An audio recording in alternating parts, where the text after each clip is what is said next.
They lit the candles like nothing was wrong. Pine and cinnamon filled the Whitman dining room, the scent so thick it felt like a hand pressing against my chest. Snow hissed against the windows, each gust a whisper of the storm building outside and inside.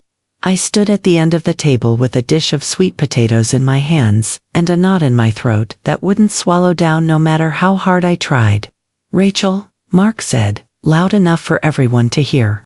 His voice carried that particular tone, the one he used at board meetings, the one that said he was in charge and expected compliance. "Put that down. We're talking about the house." His mother, Evelyn, sat straight-backed at the head of the table like a queen on her throne. Pearls circled her neck, each one catching the candlelight. Red lipstick, perfectly applied. That smile, God, that smile that never quite reached her eyes, never softened the sharp edges of her face. His sister, Tessa, scrolled through her phone, French-tipped nails clicking against the screen, pretending not to listen, even though I knew she heard every word. She always did. Mark's father sat across from Tessa, pouring more wine with the mechanical precision of a man who'd learned long ago that silence was safer than speech. He hadn't looked at me once since I'd arrived. Not once. I set the dish down carefully, though my hands were trembling so badly the ceramic rattled against the wood. The sound seemed too loud in the sudden quiet. "It's Christmas Eve," I said, and hated how small my voice sounded. "Can we do this tomorrow?" Mark's laugh was short and sharp, like a door slamming. "Tomorrow will be with donors. Tonight is family business." He emphasized the last two words, and they hung in the air between us like an accusation. Family business. The word stung worse than a slap. I glanced at the Christmas tree in the corner, 9 feet of Douglas fir, decorated with crystal ornaments that cost more than most people's monthly rent. Tessa's kids, her twin boys, had hung a snowman ornament near the bottom.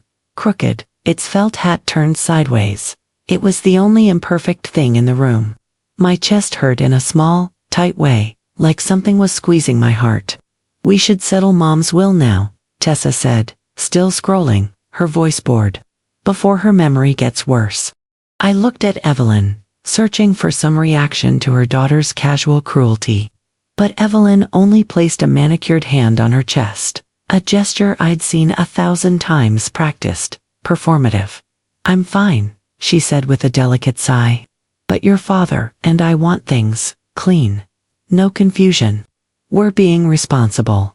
"No one wants confusion," I said, hearing the tremor creep into my voice, despite my best efforts. Mark turned to me then, and I saw it, the look. The one he gave employees before he fired them, calm, practiced, cruel. His eyes were cold, and I realized with a sick jolt that he'd been planning this. This wasn't spontaneous. This was calculated.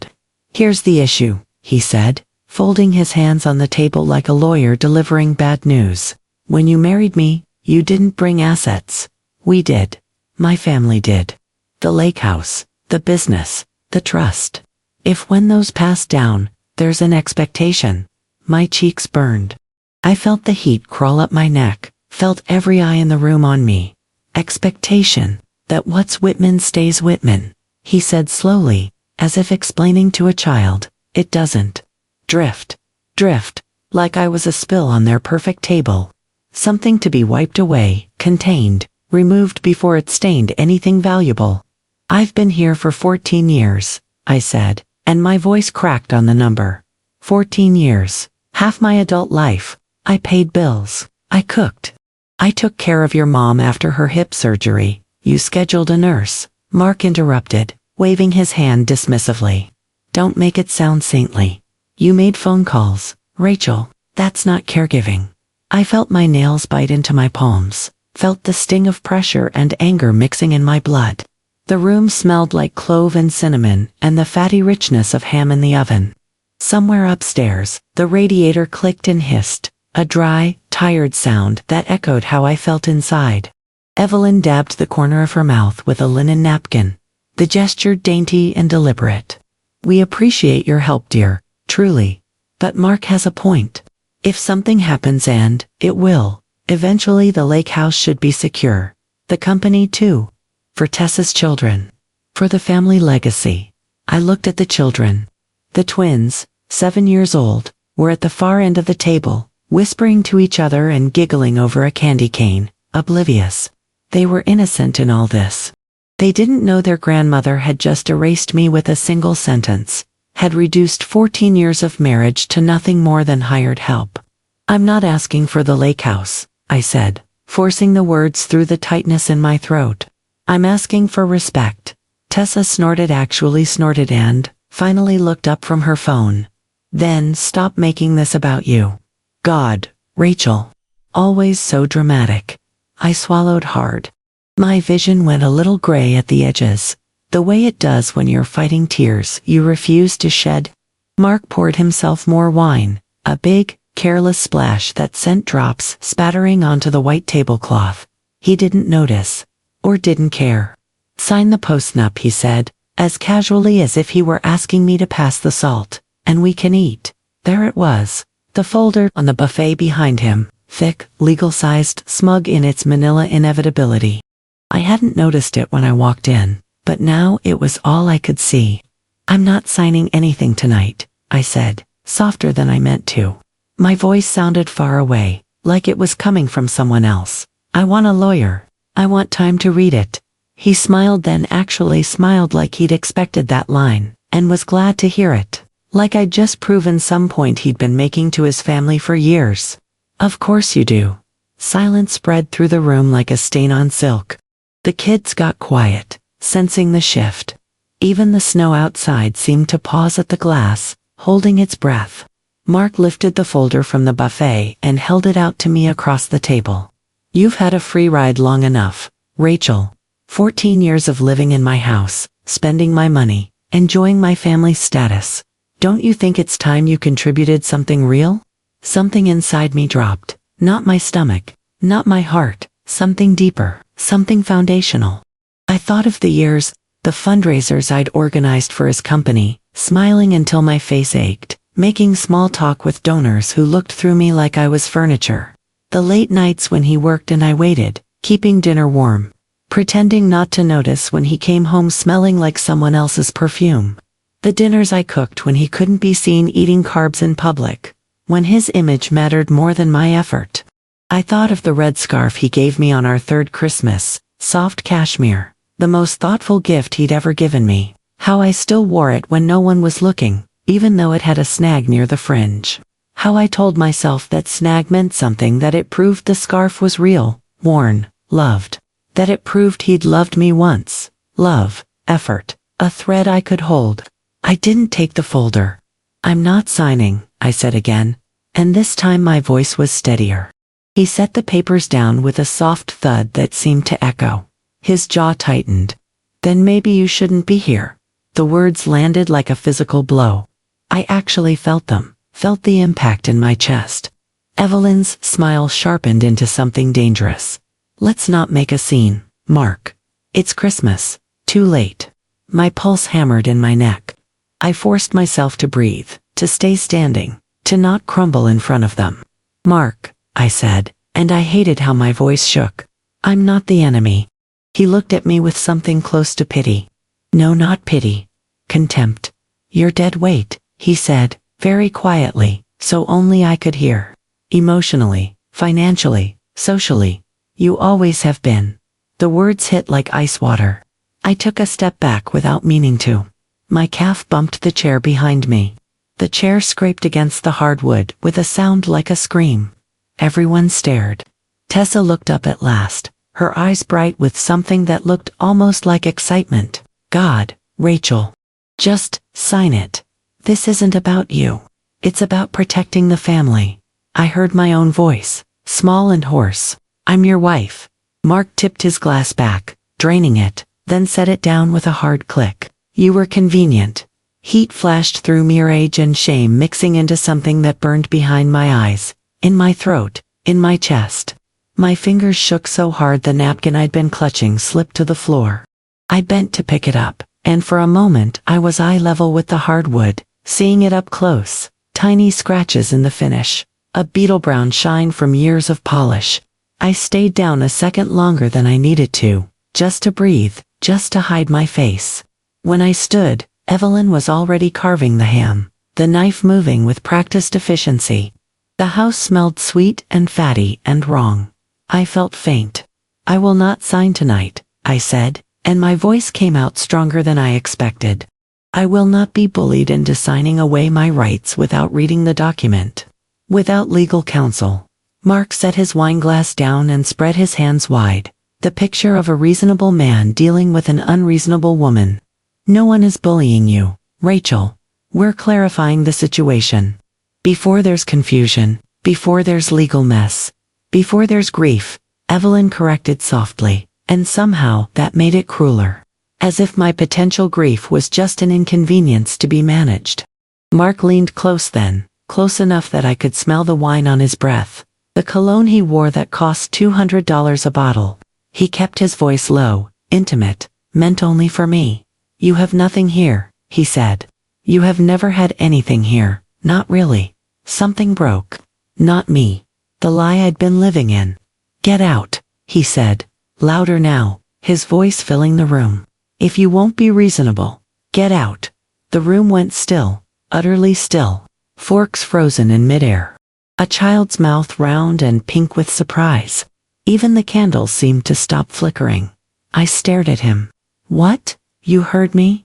His eyes were flat, empty.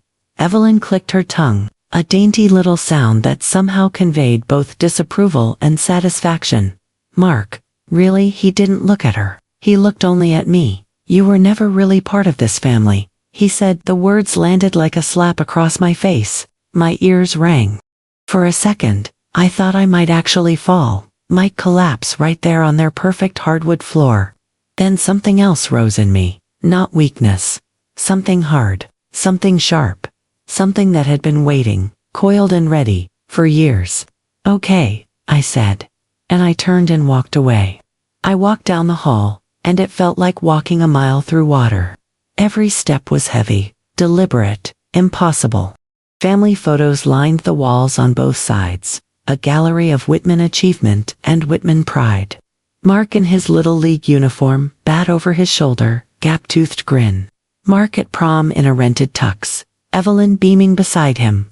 Mark at his MBA graduation, the tassel hanging just so, Evelyn's pearls, shining like a badge of honor in the sun. None of me. 14 years, and not a single photo of me on these walls. Not our wedding day, not Christmas mornings. Not the vacation to Martha's Vineyard where I'd smiled until my face hurt. Nothing I'd never noticed before. Or maybe I had, and I'd told myself it didn't matter. At the coat closet, I pulled down my red scarf with shaking hands. The one he gave me back when he still said we. Back when he still touched my hand across the table at restaurants. Back when I still believed. I looped it once around my neck, and my fingers found the snag near the fringe automatically, like they'd done 1,000 times before. It had been there for years. I'd never fixed it. I don't know why. Maybe I'd thought it made the scarf more real, more mine. Maybe I'd been afraid that fixing it would somehow break whatever fragile magic was left. I grabbed my gray coat from the hook wool, practical, 3 years old. My small black purse, my phone, the screen dark and silent in my palm. Back in the dining room, nobody spoke. The silence pressed down like a physical weight, like a hand on my chest, making it hard to breathe. "I'll come for my things," I said. My voice sounded strange, distant, like it belonged to someone else. Tessa rolled her eyes, and I saw the ghost of a smirk on her lips. "You mean your yoga mat?" The cruelty of it, the casual, dismissive cruelty, nearly broke me. But I held on. Mark laughed, low and pleased with himself, like he'd won something. "Leave your key." I took my key off the ring. It was cold in my palm, smooth from years of use. My thumb found the worn place where it had rubbed against the car fob 1,000 times coming home from grocery runs, from volunteer meetings, from all those small errands that had made up the texture of my life here. I set it on the table, right next to the ham Evelyn had been carving. The metal clicked against the wood, a small sound, final as a gunshot. Evelyn flinched like I'd put down a snake. "Don't be dramatic," she said, but her voice wobbled, just slightly. Just enough to tell me she hadn't expected this. She'd expected me to cry, to beg, to fold. I looked at Mark one last time. His jaw was set, rigid. He was enjoying this. I could see it in the way his eyes gleamed, in the set of his shoulders. He wanted me to cry, to beg, to prove every terrible thing he'd ever said about me. To prove I was weak, desperate, nothing without him. I wasn't going to give him that. I turned and walked out. The front steps were slick with ice. My boots slid, and for a sickening second I thought I'd fall, thought I'd end up on my hands and knees, on their perfect front walk, but I caught myself, grabbed the railing, steadied, the air knifed my lungs with every breath. Wind drove snow under the porch light in a wild swirl that looked like glitter and ash mixed together. I pulled the scarf up over my mouth and nose and tasted woolruff, familiar, mine. The door shut behind me. He didn't follow. Of course he didn't. I stood for a moment at the bottom of the steps, my breath whitening the night air in quick, panicked clouds. The street was quiet, blanketed in snow that muffled every sound. Across the road, a blow-up Santa sagged against someone's lawn, half deflated, its light flickering weakly. It looked how I felt. I hugged my coat tight around me and started walking. I didn't have a plan.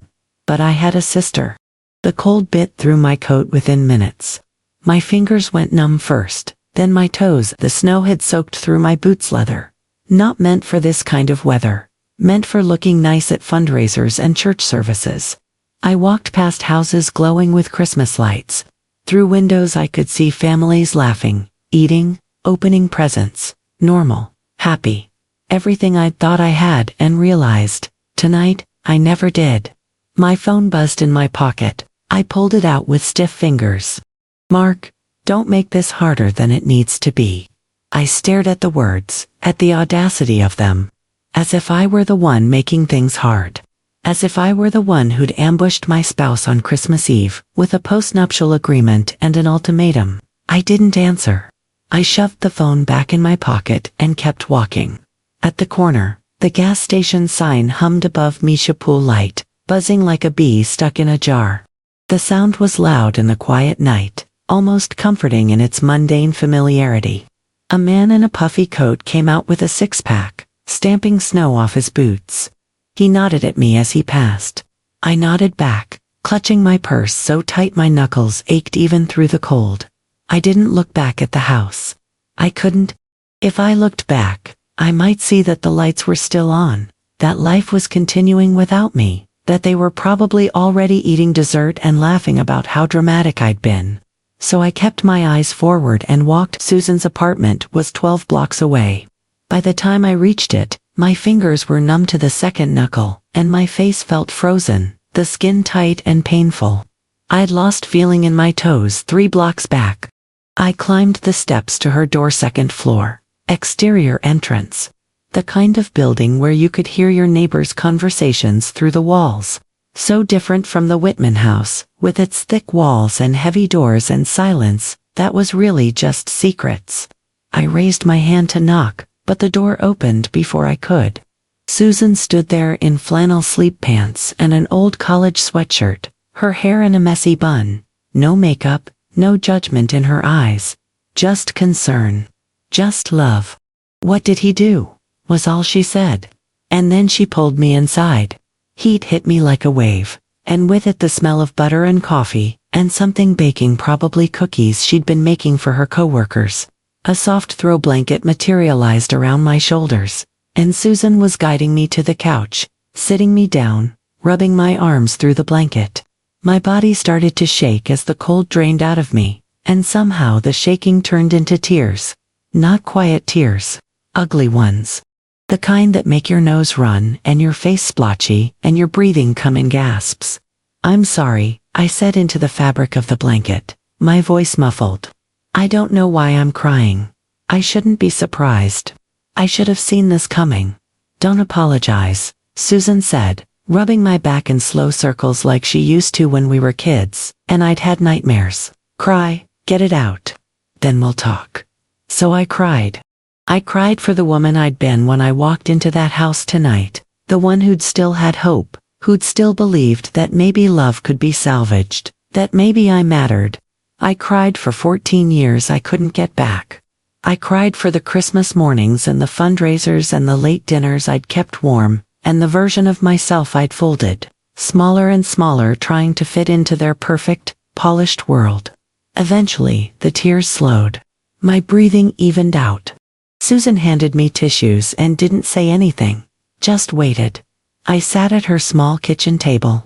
The laminate was nicked and worn, the edge lifting at one corner where the glue had failed. It felt more honest than anything in the Whitman house. Real, used, loved despite its imperfections.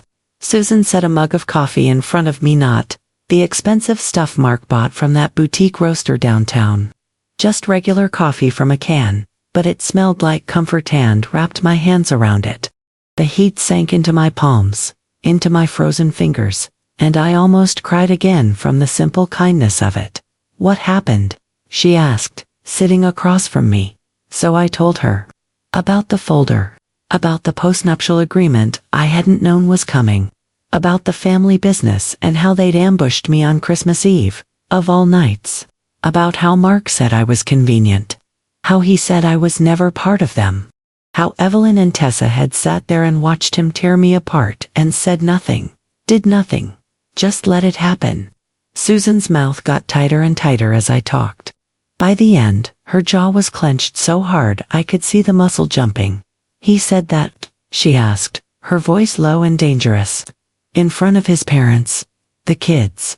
I nodded, staring into my coffee. My reflection wavered in the dark surface, red eyes, red nose, blotchy cheeks. I looked like a woman who'd been broken and was trying to figure out if she could be put back together. Susan swore, soft and vicious. Then she reached for the sugar bowl, paused, thought better of it, and pushed it aside. You're staying here, she said, and it wasn't a question. As long as you want, as long as you need. We'll get your things tomorrow. With a police escort if we have to. A shaky laugh escaped me, despite everything. My things. A drawer of sweaters, 2 pairs of boots.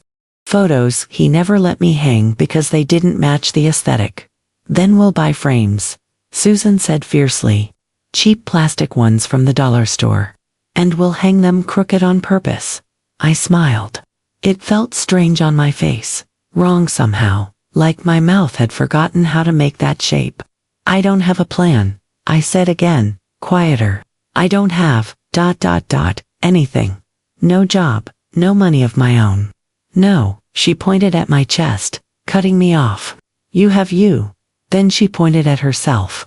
And you have me. That's enough to start with. I looked down at the mug cradled in my hands. My reflection stared back, warped and broken looking. My eyes were so red they looked painful. My nose too. I looked like a woman who had been told she was nothing and was trying very hard to figure out if that was true. Do you think they'll try to take something? I asked. Make it ugly. Fight me on I don't know. Whatever rights I might have. They already did make it ugly, Susan said. But yes, they'll push. That family doesn't like to lose. They'll threaten. They'll manipulate. They'll try every angle they can think of. The radiator in the corner clicked and hissed, fighting against the cold outside. The clock over the stove ticked forward with soft plastic clicks, marking seconds into minutes into hours. Somewhere outside, a car door slammed, the sound muffled and distant through the snow. I rubbed the snag on my scarf between my thumb and finger, feeling the rough catch of the broken threads. What would you do? I asked. Tomorrow, Susan said, and her voice was firm, practical, the voice of someone who'd thought this through. We get your clothes, your documents, birth certificate, social security card, anything legal. We call a lawyer. We change your phone settings, your passwords. You block what hurts, ignore what doesn't matter, and you start over. And tonight, she stood, went to the cabinet, and came back with a chipped snow globe. I recognized it immediately. Or Dad's old one from Lake Erie, bought on a family vacation when we were kids. A little lighthouse stood inside, paint fading but still visible. Fake snow clumped at the base, yellowed with age. She set it by my mug and tapped the glass with her fingernail. Tonight, you sleep. You make no big promises to yourself except this. You won't let them define you. You won't let tonight be the end of your story. I stared at the tiny lighthouse. Its paint had faded to almost nothing, but it still stood in its tiny storm, weathered but unbroken. Mark used to say storms showed people's true character. I guess he was right about that. At least, this storm had shown me exactly who he was, who they all were. And maybe it would show me who I was too. I slept on Susan's couch. It was small and lumpy, the springs poking through in places, the cushions worn soft from years of use. But it held me like an anchor, solid and real, and mine for however long I needed it. I didn't dream. When I woke weak, winter sunlight was filtering through the curtains and I could smell bacon frying. Somewhere in the apartment, Susan was humming along to an old country song on the radio. Patsy Cline, I thought, though I couldn't quite make out the words. My eyes were swollen almost shut.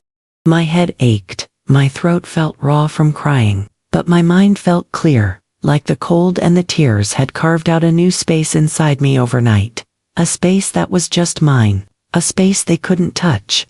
I sat up, the blanket falling away, and looked around Susan's tiny living room. Thrift store furniture, mismatched picture frames, a bookshelf stuffed with paperbacks and DVDs. It wasn't much. It wasn't the Whitman house with its marble counters and its cathedral ceilings and its perfect, cold beauty. But it was honest. It was real. And for now, it was home. Susan appeared in the doorway, spatula in hand, and smiled when she saw me awake. Coffee's ready, she said. And I made too much bacon, as usual. You hungry? I opened my mouth to say no, that I couldn't eat, that my stomach was still tied in knots. But what came out was, yeah, I am, and I realized it was true. We drove to the Whitman house mid-morning on the day after Christmas. The sky was flat and bright white, the kind of white that hurt to look at, where you couldn't tell where the clouds ended and the horizon began. Salt hissed under Susan's tires as we turned onto the familiar street. I texted Mark once before we arrived, I'm coming for my things. His response came back within seconds. Fine, just that.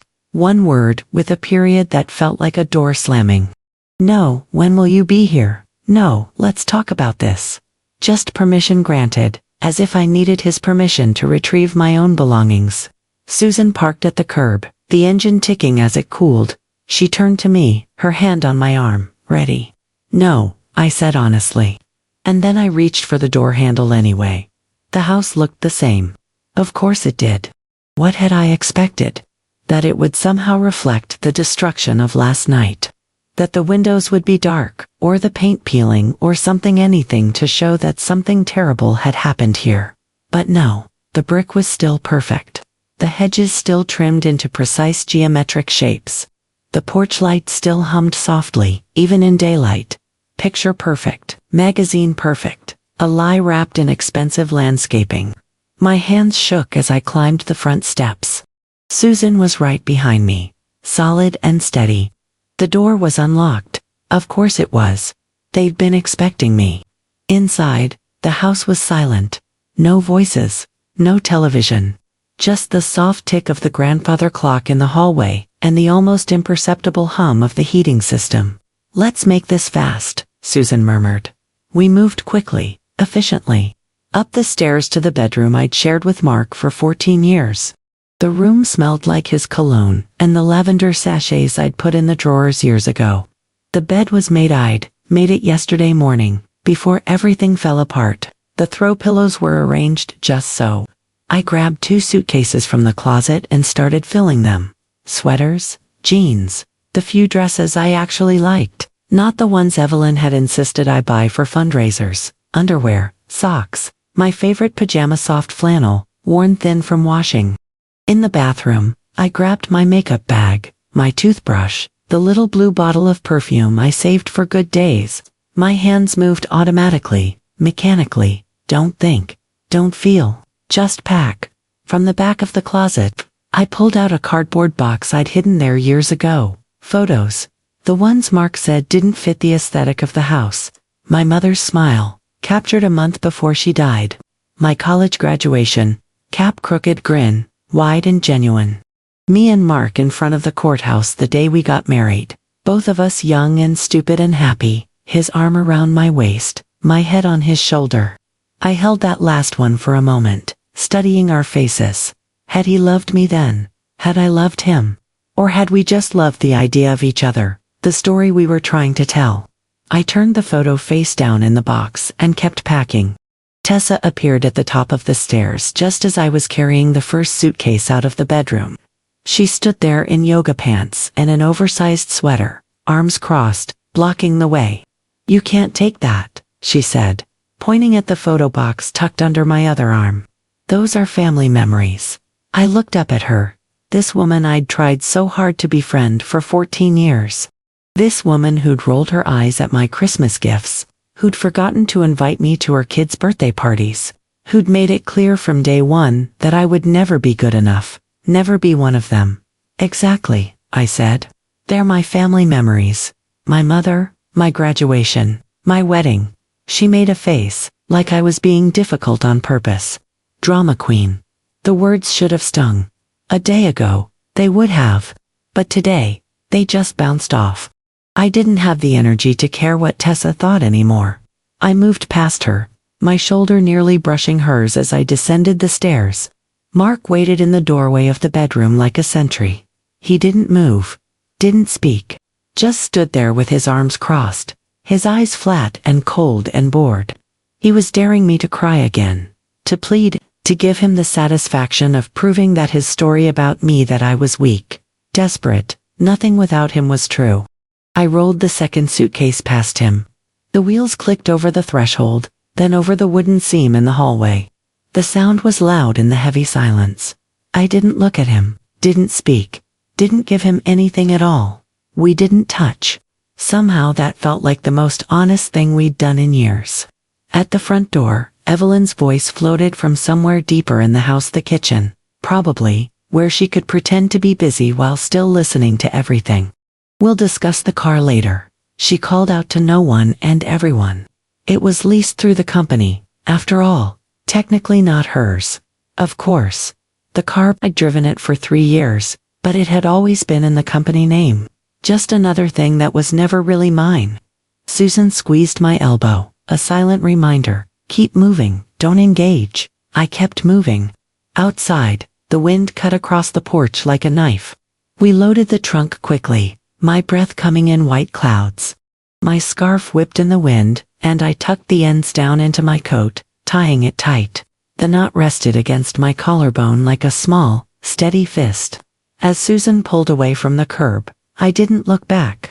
I kept my eyes forward, on the road ahead, on the future I couldn't see but had to believe was there. Behind us, the Whitman house grew smaller in the side mirror. Perfect, pristine, empty. Back at Susan's apartment, we set my suitcases by the couch, my new bed, my new home. I put the snow globe on the windowsill where the winter light could find it, where I could see it first thing every morning. Then I stood in Susan's kitchen with the cheap blue gas station sign blinking through the lace curtains, and felt something I hadn't felt in a long time. Not safety, not yet, but the shape of it, the possibility of it. "Coffee?" Susan asked. "Please." She poured, and I wrapped my hands around the mug, letting the heat sink into my palms, into my bones, into the cold, hollow places inside me. "I keep thinking about last night," I said quietly. How easy it was for him to say those things. Like he'd practiced. Like he'd been thinking them for years and was just waiting for the right moment. "Maybe he had," Susan said, leaning against the counter. "Maybe you weren't the audience until now.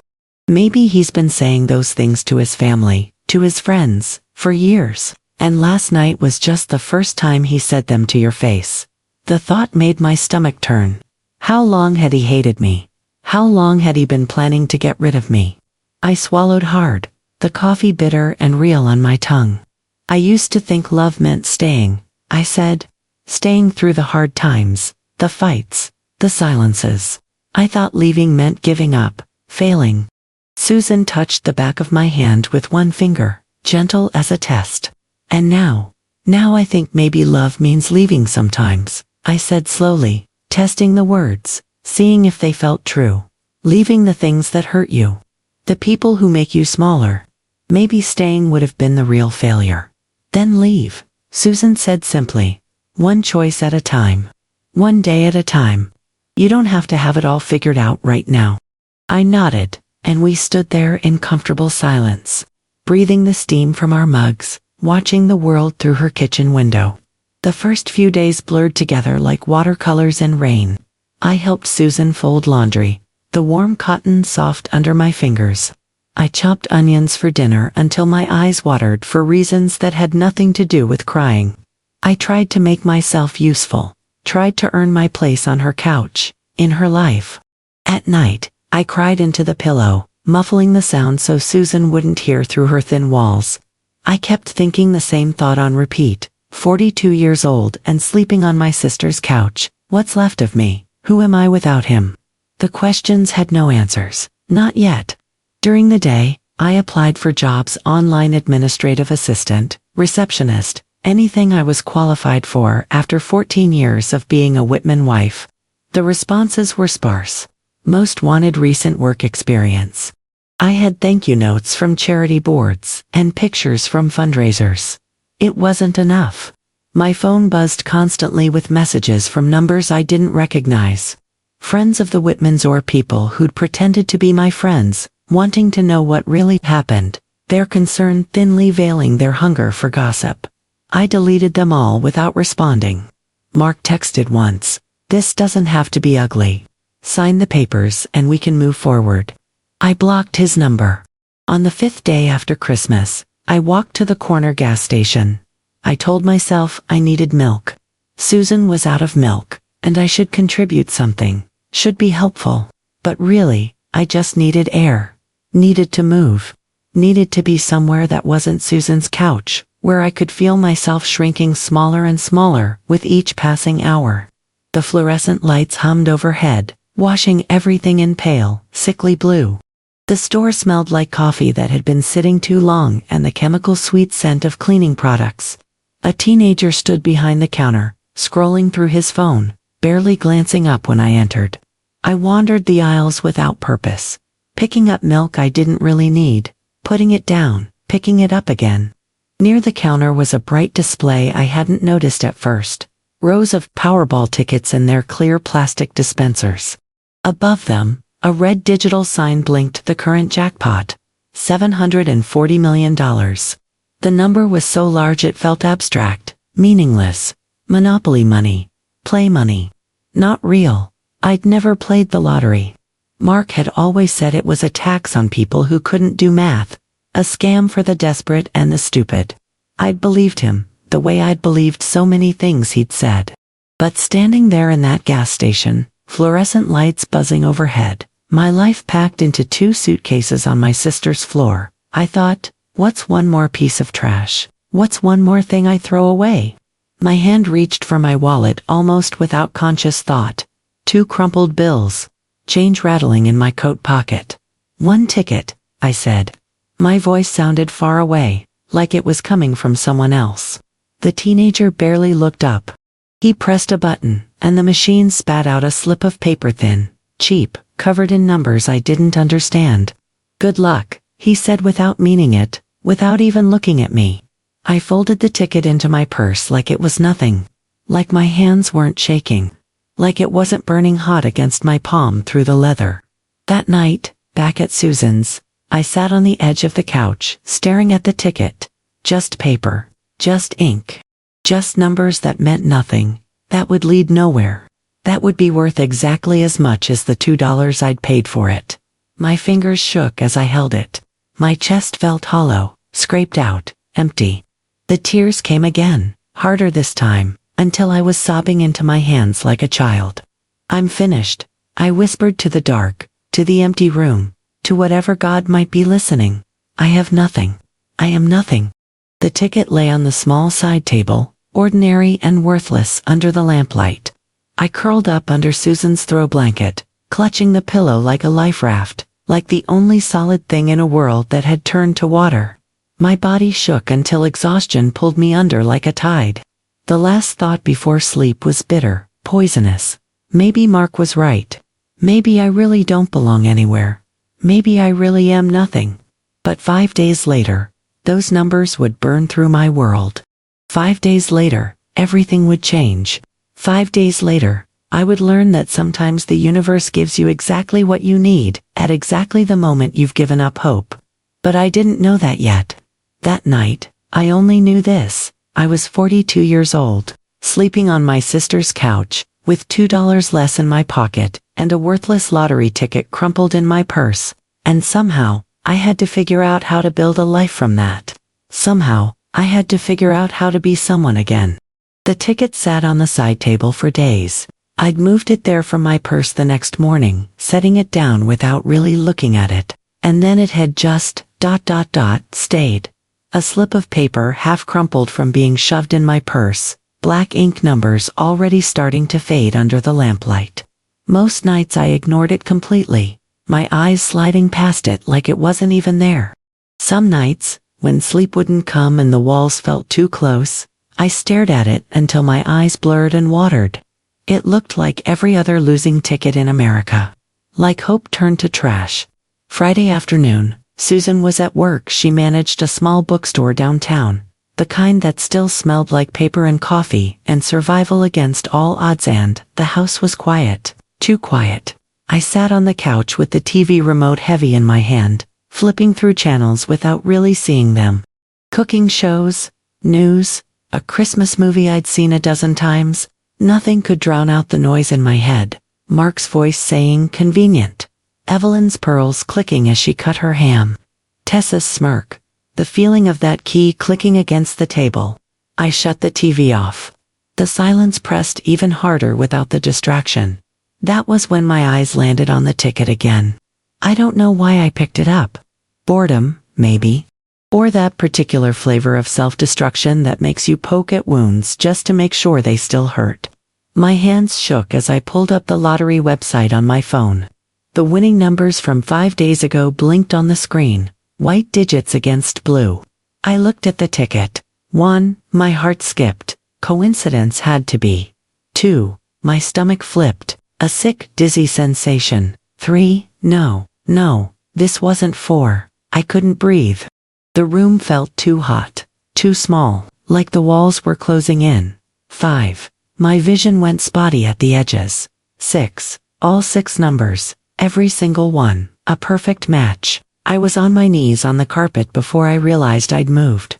The ticket clenched so tight in my fist that my knuckles had gone white, the paper crumpling, and some distant part of my brain screamed, "Don't damage it, don't ruin it, you need that ticket." 7 million. I whispered to the empty room. The words felt unreal in my mouth. Impossible, like a foreign language.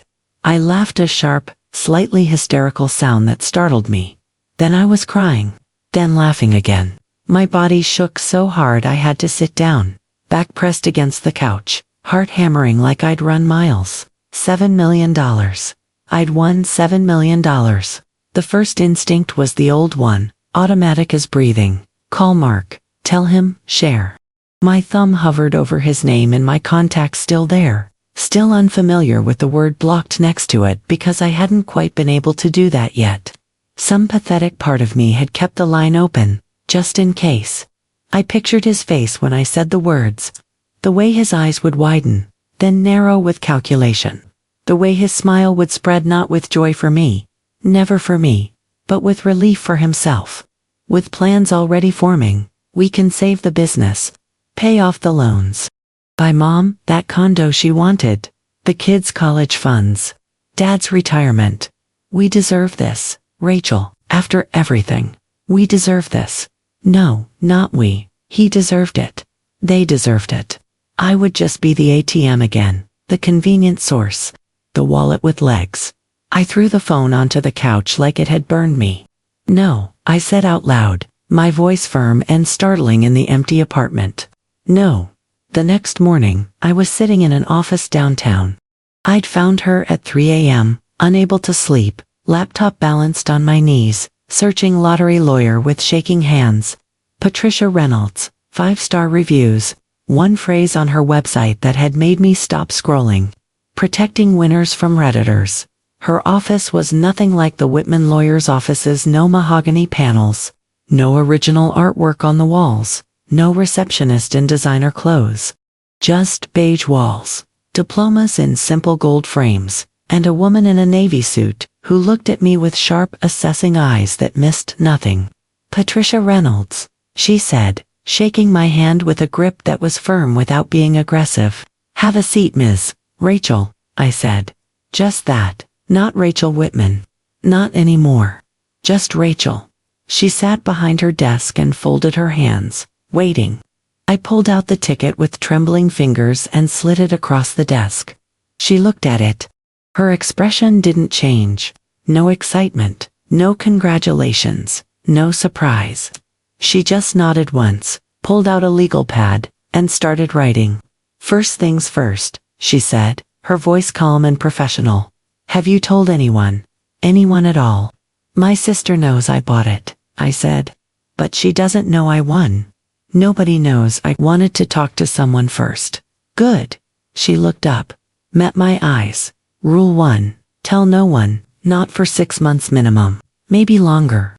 Rule 2. Change your routines but keep living small. Don't suddenly start spending. Don't change your behavior. Rule 3. We build a wall around this money so thick that even your husband can't climb it." "Ex-husband," I said. Or ... soon to be. He threw me out on Christmas Eve. Something flickered in her eyes, not pity, but understanding. She'd seen this before. "Then we build that wall even higher," she said. "Tell me everything." So I did. The post up the ambush. The 14 years of being told I wasn't enough, didn't contribute enough, wasn't really family. The way they'd erased me like I was nothing more than an inconvenient expense. Patricia listened without interrupting, her pen moving across the legal pad in quick, efficient strokes. When I finished, she set down her pen and leaned forward. "Here's what we're going to do," she said. "We're going to claim that ticket through a trust. Your name won't be publicly attached. We're going to set up accounts that are completely separate from anything your husband could access or claim. And then we're going to wait." "Wait," I repeated. "Wait for what?" Her smile was sharp, almost predatory. "We wait to see who shows up when they think you have nothing. That's when you learn who loves you and who loves what you can give them." The words hit me like cold water and fire at the same time. A test, not of me, of them. For 14 years, I'd been tested constantly. Are you useful? Are you generous enough? Are you quiet enough? Are you grateful enough? Now it was their turn. I felt my spine straighten, felt something hard and certain settle in my chest. "How long?" I asked. 6 months, she said. "Maybe more, long enough for the masks to slip, long enough to see who they really are when they think there's nothing to gain." I nodded slowly. "Okay, yes, let's do it." That week, I kept the secret. It sat inside me like a burning coal, hot and dangerous and mine. Every time I wanted to tell Susan, and I wanted to, God, I wanted to, I bit my tongue and stayed silent. She thought I was just still shaken, still processing, and I was. But I was also watching now, watching everything with new eyes. I still cooked dinner with her, still drank cheap coffee from chipped mugs, still wore the red scarf when the weather turned cold. I applied for more jobs online, went to one dispiriting interview at a dental office, where the dentist asked if I had recent relevant experience and barely looked at my resume. But inside, everything had shifted. I was watching, waiting, learning. When Mark texted we should talk, this doesn't have to be adversarial, I didn't answer. When Evelyn left a voicemail about family unity and not throwing away 14 years over one argument, I deleted it without listening to the whole thing. When Tessa posted a picture on Facebook of her kids in matching Christmas pajamas with the caption #FamilyFirst #blessed, I almost laughed. Almost. They still saw me as nothing. As the woman who'd left with nothing, who had nothing, who was nothing, but I was holding 7 million reasons they were wrong. The cousins came first. It was mid-February, gray and cold, when they started showing up. Cousins I hadn't spoken to in years, relatives who'd never bothered to call on my birthday or remember my name at family gatherings. They came with casseroles, always casseroles, Like food was currency and hugs that lasted too long, and stories about how hard things had been for them. Student loans crushing them. Medical bills piling up. Car repairs they couldn't afford. A small down payment for a house that was so close. Rachel, we're so close. We just need a little help. Each request wrapped in nostalgia. Remember when we used to play at Grandma's house? Remember how close we used to be? I smiled. I nodded. I poured coffee into Susan's mismatched mugs, and I said no.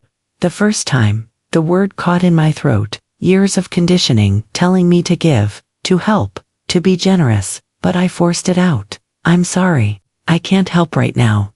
Their faces changed. Confusion first, then hurt, then something uglier, resentment, anger, betrayal. But family helps family, they said. I know, I said. But I can't. They left without finishing their coffee, without even pretending to care about how I was doing. Each no made the next one easier. Each no sharpened something inside me that had been blunt and soft for too long. But the real blow came in April. Susan got a phone call one evening while I was washing dishes. I heard her side of the conversation stiff, reluctant, finally agreeable. She hung up and looked at me, her expression apologetic. Family dinner, she said. At the Whitman house. Evelyn called, said it's important. Everyone should come, including you. She paused. I told her I'd ask, but it's your choice. Obviously, I should have said no immediately. Should have recognized it for the trap it was. But some part of me, that stupid, hopeful part that wouldn't quite die, wanted to see them. Wanted to face them. Wanted to know if anything had changed. If maybe they'd realized what they'd lost. If maybe there was something salvageable in the wreckage. I'll go, I said. Susan's eyes widened. Rachel, I need to, I said. I need to see them. Just once more. The Whitman house looked exactly the same. Of course it did. Why had I expected anything different? The brick walls were still perfect. The hedges still geometrically precise. The porch light still humming its familiar tune. Susan parked at the curb and turned off the engine. She looked at me, her hand on my arm. We can leave any time, she said. Say the word and we're gone. Okay. I nodded, not trusting my voice. Inside, the dining room was set like a magazine spread. White linen, polished silver, wine glasses already waiting. The air smelled like roasted beef and something floral, expensive candles, probably, the kind Evelyn ordered from catalogs. Evelyn sat at the head of the table. Pearls gleaming under the chandelier. Tessa to her left, arms crossed, nails painted blood red. Mark across from where I would sit, his smile tight and rehearsed, his suit pressed and perfect. The first 20 minutes were excruciating. Polite small talk. Too polite. The kind of politeness that tastes like poison under sugar. The weather, the neighbor's new car, the church fundraiser. Everyone was so careful, so measured. Like we were all pretending Christmas Eve had never happened. Then Evelyn cleared her throat, and the real dinner began. Rachel dear, she said, setting down her wine glass with deliberate care. We've been worried about you, quite worried. I let the words hang there, didn't rush to fill the silence. She leaned forward, her pearls catching the light. You've been, distant, cold, even, and family helps family, dear. That's what we do. We support each other.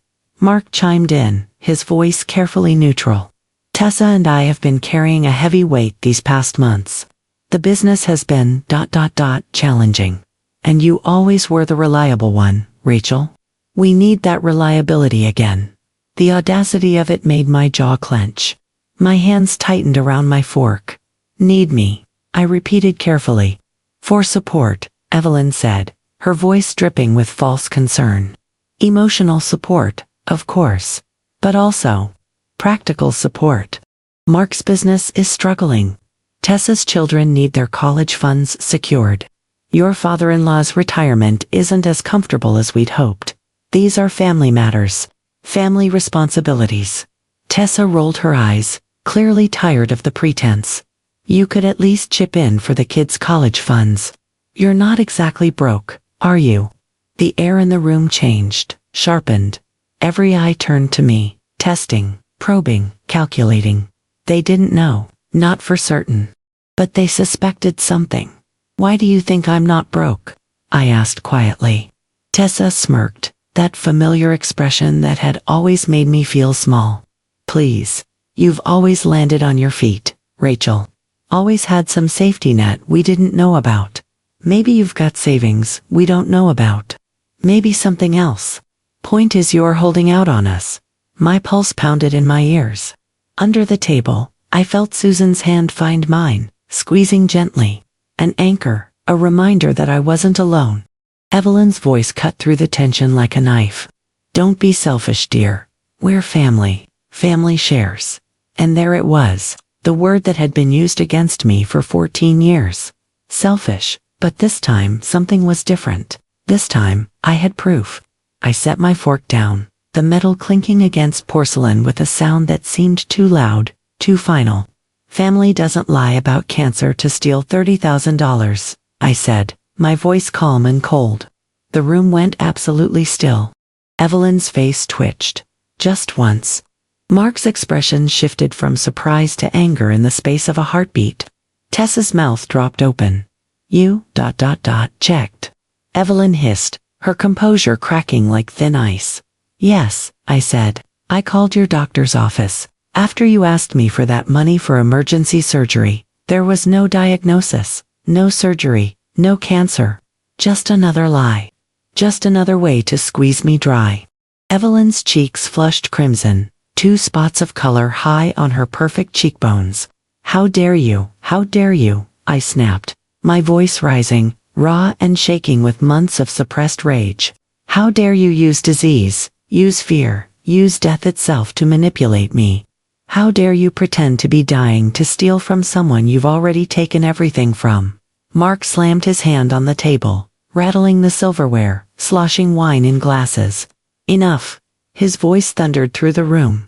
You're tearing this family apart, Rachel. This vindictive petty. No, I cut him off, standing now, my chair scraping back. You did that. You did that on Christmas Eve when you threw me out. You did that every time you took my money and told me it was my duty. You did that every single day for 14 years, while you made me smaller and smaller, until I almost believed I was nothing. Tessa leaned forward, eyes flashing with something ugly. So what, then? You cut us off. You pretend you're better than us. You walk away from your family. I looked at Hurley, looked at Hurley's woman who was 36 years old and had never held a job for more than a year, who'd been cushioned her entire life by excuses and family money, and the expectation that someone else would always catch her when she fell. Yes, I said simply. That's exactly what I'm doing. The words landed like a physical blow. Silence, complete and total silence. Forks frozen midair, glasses untouched. Even the candles seemed to stop flickering. Mark's jaw worked, his face reddening. Evelyn dabbed at her mouth with her napkin, even though she hadn't eaten a bite. Tessa blinked rapidly, fury and shock warring on her face. Susan stood, her chair scraping back to match mine. Dinner's over, she said flatly. That night, my phone lit up like a Christmas tree. Texts, voicemails, Facebook messages, Instagram DMs, emails, selfish, cruel, ungrateful. After everything we did for you, after everything we gave you, we'll take you to court. You owe us. You owe us. I blocked them all. Every number, every account, every way they had to reach me. Patricia had been right. Give them time, and they'll show you exactly who they are.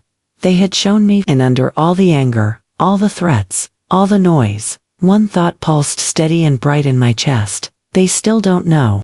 They don't know I'm holding $7 million they will never, ever touch. By summer, they were desperate.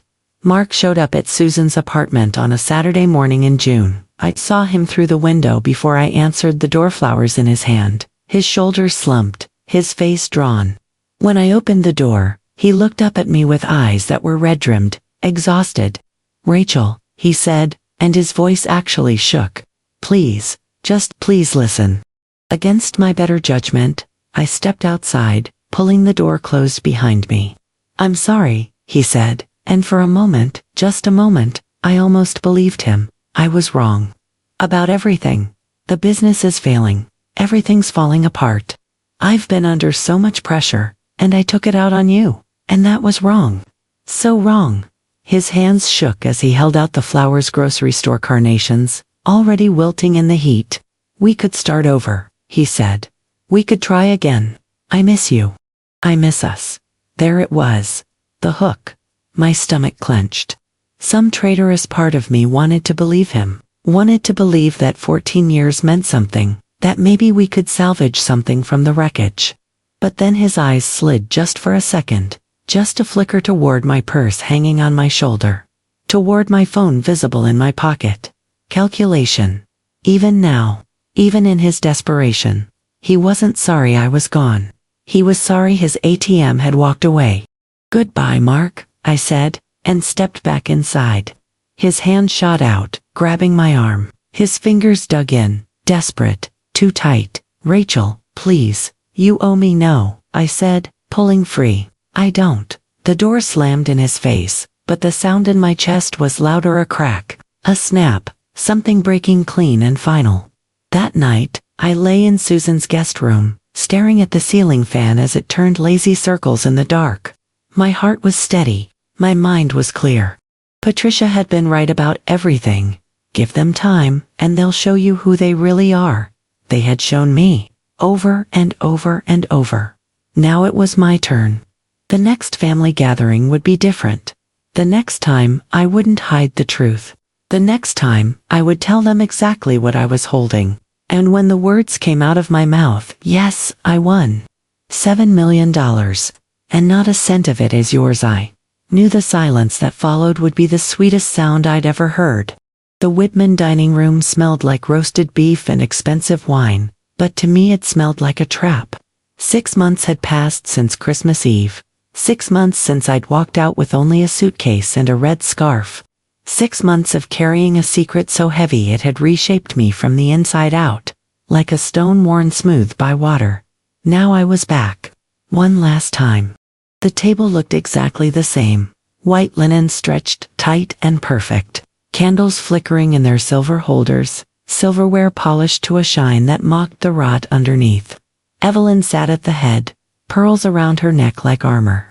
Tessa leaned back in her chair, already smirking before I'd even sat down, as if she'd won something just by getting me here. And Mark wore his best navy suit, the one he saved for important meetings, shoulders square, smile practiced and hollow as a mask. Susan sat next to me, her presence like a shield, like a reminder that I wasn't alone in this. We began with small talk. The weather hot for June, everyone agreed. The church fundraiser successful, Evelyn reported with false modesty. The neighbors knew Tesla tasteless, they all concurred. Every word was bait. Every smile was a weapon waiting to be drawn. I chewed roast beef that tasted like ash, and said nothing. Finally, Evelyn set down her wine glass with deliberate care and broke the pretense. Rachel, dear. Her voice was sugar over steel. We've been more than patient, but patience has its limits. You've avoided your family for months now. It's time you stopped keeping secrets. Her tone said she already knew, or thought she did. Mark leaned in, his hands folded on the table like a businessman closing a deal. We know you've landed on your feet somehow. You're not struggling the way you want us to believe, so stop pretending you don't have resources.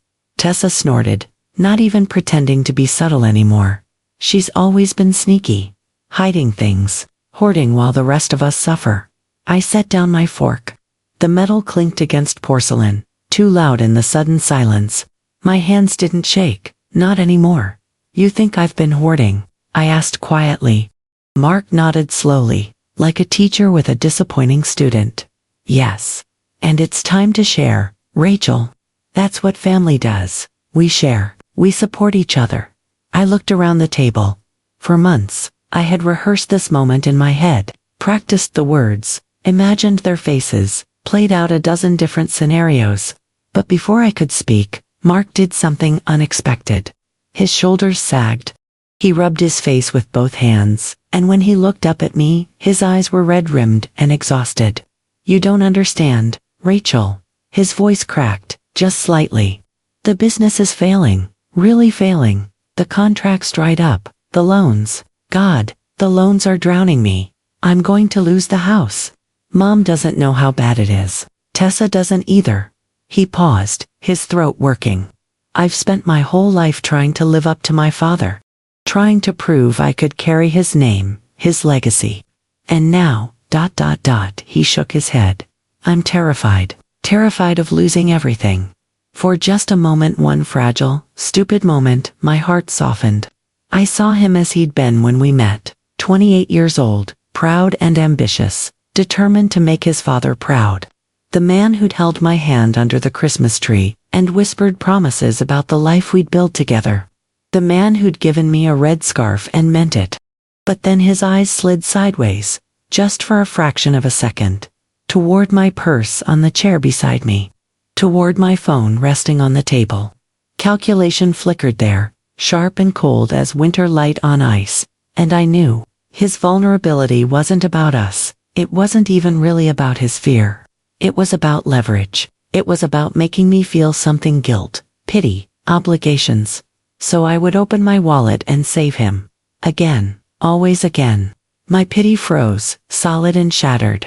You're not terrified of losing everything, I said softly. You're terrified of losing control. He flinched like I'd slapped him. Tessa slammed her wine glass down hard enough to slosh red wine onto the white linen. Enough games, Rachel. How much do you have? Savings? A secret job? An inheritance? What's the number? I stood. The red scarf slid from my shoulder, bright as blood against the white tablecloth. I reached into my purse slowly, deliberately, and pulled out a folded slip of paper. Not the original ticket. That was locked in a safe deposit box downtown, surrounded by lawyers and documentation and walls they could never climb, but a copy. A perfect, legal copy. I laid it on the table between us. This is the number, I said. They stared at the paper, confusion flickering across their faces. Mark picked it up, his brow furrowed. 7 million, I said, my voice steady and clear. Powerball. I won it 6 months ago. The week after Christmas, actually. 5 days after you threw me out. Silence detonated across the table like a bomb. Evelyn blinked, her mouth opening and closing without sound. Tessa's face twisted from confusion to comprehension to naked greed in the space of 3 seconds. Mark's eyes widened, then narrowed, then gleamed with something hungry and desperate. You're lying, Tessa spat. You're making this up too. No, I said. I'm not. $7 million. After taxes, just over 4.2 million. All mine. Every cent. Mark leaned forward, and I could see his mind already working, already calculating, already planning. Rachel, ... This changes everything, don't you see? We can rebuild the business. Buy a new house, pay for the kids' colleges. Mom can retire in comfort. This is what Dad would have wanted. For us to stay united. To be a family again, united. My laugh cracked through the room like breaking glass. You threw me out on Christmas Eve. You told me I was never part of this family. That was a mistake, Mark said quickly, reaching toward me across the table. I was drunk. Angry. I didn't mean. Yes, you did. I stepped back, out of reach. You meant every word, and I spent 6 months proving it. Evelyn's mask finally slipped. Fury flashed in her eyes, raw and ugly. That money belongs to this family. You married into us. You owe us loyalty. You owe us no. I cut her off, my voice like iron. It belongs to me. To the woman you threw away like trash. To the woman you told had nothing, was nothing. And after what I've seen these 6 months, after every lie, every manipulation, every desperate grab for money you thought I might have, you will never touch a single cent. The explosion came fast and vicious. Tessa shot to her feet, her chair clattering backward. You selfish bitch. You'd let your own family drown while you sit on millions. You disgust me. You always have. Evelyn slammed her hand on the table, rattling dishes, spilling wine. You ungrateful woman. We gave you everything. A home, a name, a place in society. And this is how you repay us. You gave me scraps, I snapped back, my voice rising to match theirs. You gave me leftovers and called it generosity. You took my time, my money, my labor, and called it duty. I was never your daughter or your sister, or your wife. I was your ATM, your wallet with legs. Mark rose, his face purple with rage, veins bulging in his neck. Rachel, think about what you're saying. Without us, you're nothing. You'll die alone with all that money, and no one who loves you. I stepped back from the table, the scarf dangling from my hand like a flag of surrender I would never raise. No, Mark, I said, and my voice was steady as stone, clear as bells. Without you, I'm finally something. Without you, I'm finally free. The room erupted in shouting, Evelyn screaming about betrayal, Tessa hurling insults, Mark calling me cold, heartless, selfish, every word he'd been holding back for years finally spilling out like poison. But their noise couldn't touch me anymore. The words bounced off like rain off stone. I turned, walked to the door. Susan stood and followed without a word. My hand on the doorknob, I looked back one last time. They were still standing there, frozen in their fury and their greed and their disbelief. The ATM is closed, I said, and so is the door. Goodbye. And I left. The consequences. The storm didn't end at the door. It followed me in voicemails that filled my inbox until I had to change my number. In texts from relatives I'd barely met, suddenly concerned about family unity. In Facebook messages and Instagram DMs, and even a certified letter from a lawyer Mark had hired, threatening to sue for marital assets. Patricia moved faster. Cease and desist letters went out within 48 hours. When Evelyn showed up at Susan's apartment building, banging on the door and screaming about theft and betrayal, loud enough for the neighbors to call the police, I filed for a restraining order. A judge granted it without hesitation. Apparently, the court took a dim view of women in designer suits screaming threats outside apartment buildings. At night though, when the apartment was quiet and Susan was asleep down the hall, doubt crept in like smoke under a door. I lay awake, staring at the ceiling, wondering if I'd been too harsh, too cruel. If maybe I could have given them something, just a little something, and kept the peace. If maybe blood meant something after all. I cried some nights not from regret, but from the sheer weight of it all, the exhaustion of fighting, of holding boundaries, of being strong when every instinct I'd been raised with told me to give in, to smooth things over, to make myself smaller, so everyone else could be comfortable. I raged other nights, pacing Susan's tiny living room, my fists clenched, reliving every moment of cruelty, every casual dismissal, every time they'd made me feel like nothing. And in the mornings, I reminded myself of Christmas Eve, of Evelyn's cancer lie, of Mark's eyes calculating even in his desperation, of Tessa's sneer, of 14 years of being told I should be grateful for crumbs. Every memory was a nail, sealing the coffin of guilt. The transition. By August, I had moved a small house 2 towns over. Nothing fancy, 2 bedrooms, 1 bathroom, a kitchen with outdated appliances and counters that weren't marble, but it had a porch. And a patch of garden in the back where the previous owner had planted roses that had gone wild and beautiful. The first morning in that house, I sat on the porch with coffee as the sun came up. Dew clung to the grass, and the air smelled like earth and flowers and possibility. No voices telling me what to do, no demands on my time, no one to make myself smaller for, just peace, just silence, just me. The money didn't buy happiness. I'd learned quickly that money never does. But it bought freedom, space, time, the chance to decide who entered my life and who stayed locked outside. I didn't spend it on luxury. No mansion, no sports car, no designer clothes to prove something to people who didn't matter. Instead, I built a scholarship fund for women starting over after abusive marriages. $50,000 a year to help them get educations, job training, fresh starts. I paid off medical debt for families I'd never meet. People drowning under bills for treatments that had saved their lives but ruined their finances. I donated to domestic violence shelters and food banks and organizations that helped people escape the kind of quiet, insidious cruelty I'd lived through. Every time I signed a check, I thought of the Whitmans, Evelyn's pearls, Tessa's sneer, Mark's desperate, calculating eyes. And I knew bone deep, blood certain that I had made the right choice. Reflection, guilt and grace. Do I feel guilt? Sometimes, I was raised to believe blood is sacred. That family forgives. That family comes first, always, no matter what. I was taught that a good woman gives until there's nothing left, and then gives her bones. So yes, guilt visits me. Usually at night, when I'm alone and the house is too quiet. It whispers that I could have handled it better, been kinder, tried harder, given more. Oprah rage visits me too. And rage, I've learned, can be holy. It's the rage that says, I deserved better. It's the rage that says, love without respect is just control. It's the rage that says, no more. Because blood without love is just biology. And family without respect is just strangers who happen to share a last name. The greatest prize wasn't $7 million. It was peace, boundaries, the ability to wake up in the morning without dread sitting on my chest like a stone.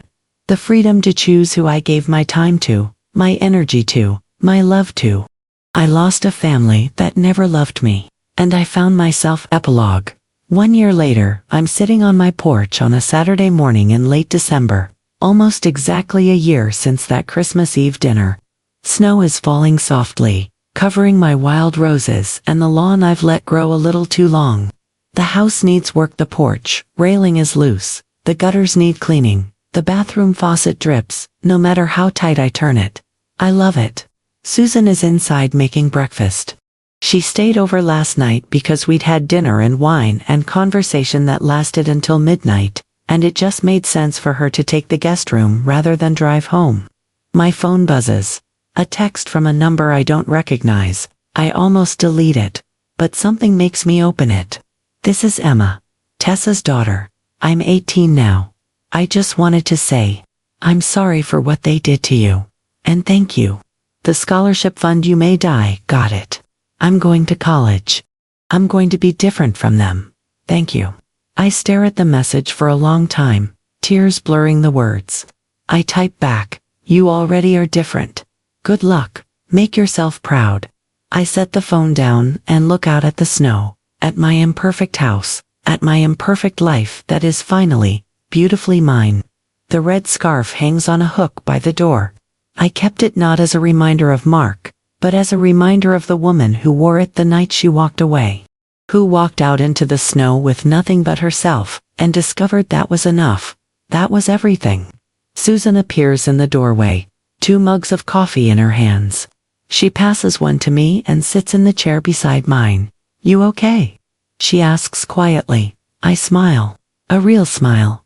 Not the practiced one I wore for 14 years. Yeah, I say, and mean it. I really am. We sit in comfortable silence, drinking our coffee, watching the snow fall. And I think about the woman I was a year ago, frightened, small, convinced she was nothing without them. I think about the woman I am now, scarred, but strong, alone, but free. I think about the difference between the two. And I know, with every fiber of my being, that I made the right choice. The ATM is closed. The door is closed. And I finally gloriously am open.